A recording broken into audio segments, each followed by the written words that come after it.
أستاذ أحمد سعيدين، ننتقل إلى نقطة أخرى في قضية العلاقات الجزائرية الفرنسية. وزير العدل رخص لرويال بزيارة الصحفي كريستوف، وستقوم بزيارته غدا إن شاء الله.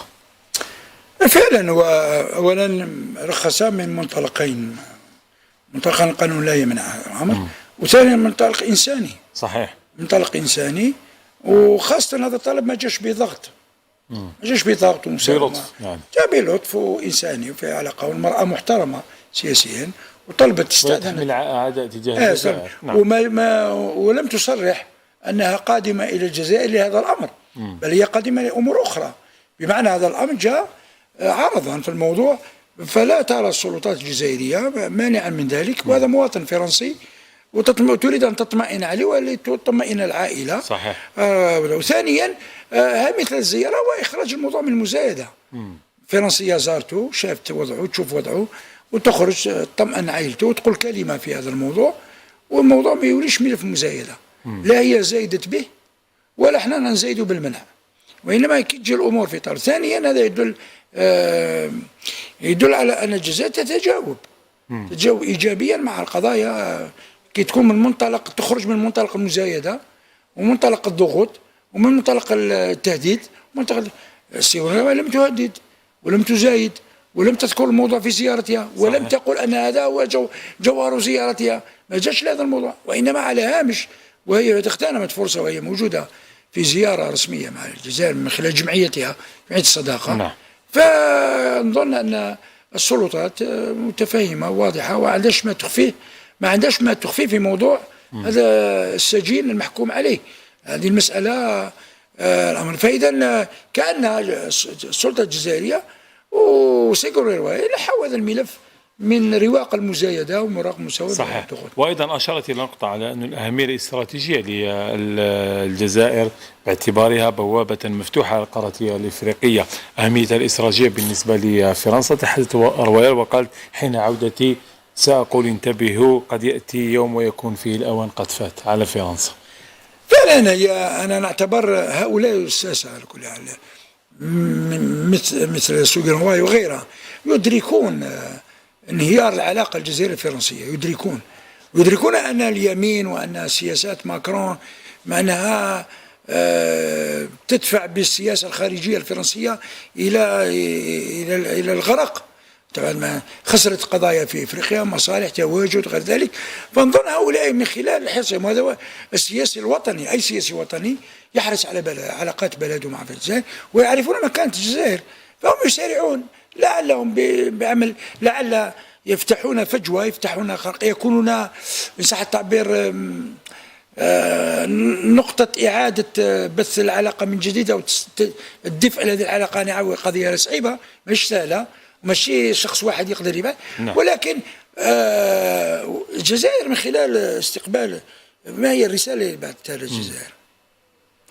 ما هي الجزائر تستمع تتجاوب وتتعاطى في العلاقة الخارجية مع منطق العقل ومنطق الاحترام ومنطق التبادل، من يحترمها تحترمه. صحيح. هذا الأمر. ولذا لما قالت سيقولون بين جزيبة إفريقيا، هذا كلام ماهوش كلام في شعبية ولا ترمي الورد على الجزائر، ولا هذه حقيقة كانوا ينكرونها كثير من الفرنسيين، وكانوا يتجاوزوا الجزائر في علاقاتهم، يتجاوزوا الجزائر في كثير من الملفات. صحيح. الإفريقية.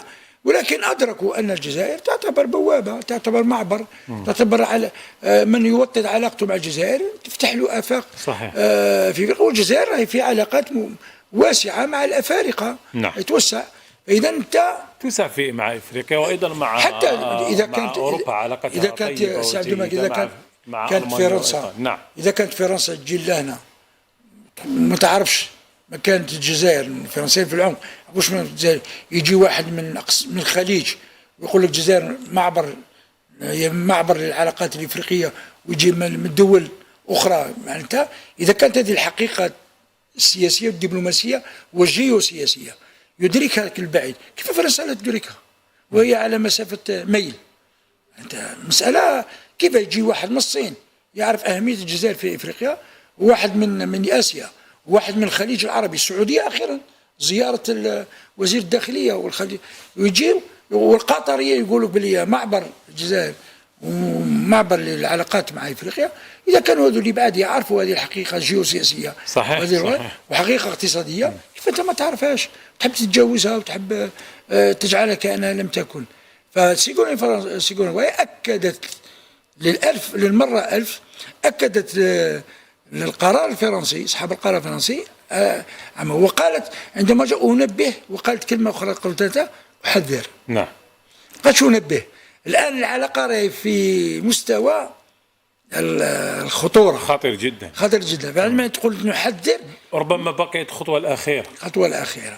ما قالتش أنبه ولا ألفت انتباههم، قال في المنحة قالت أنبه وأحذر، بمعنى إن لم يتداركوا هذه العلاقة قد لا تبقى هذه العلاقة. نعم أكيد، والعلاقات تصبح لن تعود أبدا. هذه هي. وهذا ما حذرت منه رويال. إذا أستاذ عبد الرحمن سعيدي، كلمة أخيرة فيما يخص الموضوع الأول حتى نذهب إلى الموضوع الثاني، العلاقات الجزائرية الفرنسية. كلمة أخيرة في هذا الموضوع. والله أنا أنتمي إلى مدرسة العقلاء في الجزائر، مدرسة العقلاء على كل المستويات، على كل المستويات.